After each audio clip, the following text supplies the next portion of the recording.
பொரட்டா மாஸ்டராக கூட்டிகிட்டு போகிறேன்னு சொல்லி கூட்டிகிட்டு போனாங்க. அப்புறம் என்னென்னா கேசியரா நிலுங்க அப்படின்னு சொல்லிட்டு கேசியர் வேலைக்கு போட்டாங்க.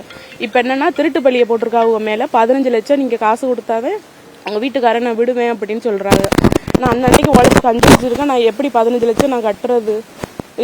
உழைச்சி அனுப்பின காசை ஃபுல்லாக எனக்கு அனுப்பு அப்படின்னு சொல்கிறேன். நான் எப்படி நான் அனுப்புறது?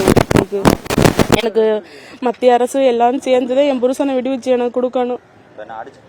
அடிச்சு ரொம்ப துன்புறுத்தி ரத்தம்லாம் வந்துருச்சு சார். நான் வீடியோ காலில் காட்டுறேன், இந்த மாதிரி உன் வீட்டுக்காரன் நான் அடிச்சிருக்கு. அவங்களாவே சொல்றாங்க சார், நான் வீட்டுக்காரர் அடிச்சிட்டேன், ரொம்ப அடிச்சிருக்கோம் அப்படின்னு.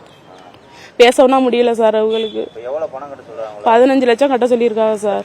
15 லட்சம் கட்டினாதான் அவன் வீட்டுக்காரன் நாங்கள் விடுவோம், இல்லைன்னா 20 வருஷமாவது நாங்கள் ஜெயிலில் தூக்கி போட்டுருவோம், உன்னால என்ன பண்ண முடியுமோ பண்ணிக்கோ அந்த மாதிரி சொல்றாங்க. ஓனர் வந்து சாத்தாங்குளம், அவர் தான் நேரடியாவே எடுத்தது, வேற யார் மூலியமா எடுக்கல. ஓனர் பேர் வந்து ஷேக், முகமது ஷேக். அவ பேரு பிரசாத் சார். நாங்க வந்து ராஜாவளி சார். என் பேரு பவித்ரா சார். குழந்தை ஒண்ணுதான் இருக்கு, பையனுக்கு 2 வயசு ஆகுது. என் வீட்டுக்கார வெளியில விடணும் சார். அவங்க வந்து எப்படின்னா பண்ணாத தப்புக்கு வந்து இப்ப பழி ஏத்துட்டு போய் இப்ப இருக்கிறாங்க.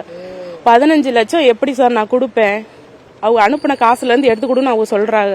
15 அனுப்பினாதான் நான் கொடுத்துருவல சார். அனுப்பாம நான் எப்படி நான் கொடுப்பேன்? காசு எனக்கு சுத்தமா அவ்வளவு அனுப்பவே இல்லை. அனுப்பினாதான் நான் ஒரு ஸ்டேட்மெண்ட் ஏதாவது அனுப்புங்க, அவங்க எனக்கு அனுப்புனதை கேட்டா அதெல்லாம் நீ கேட்க கூடாது, நீ ஏன் கேட்குற? வெளியில நான் கேட்கறதுக்கு மட்டும் நீங்க காசு அனுப்புனா போதும் அந்த மாதிரி சொல்றா சார். நான் என்ன பண்ண முடியும், நீங்களே சொல்லுங்க.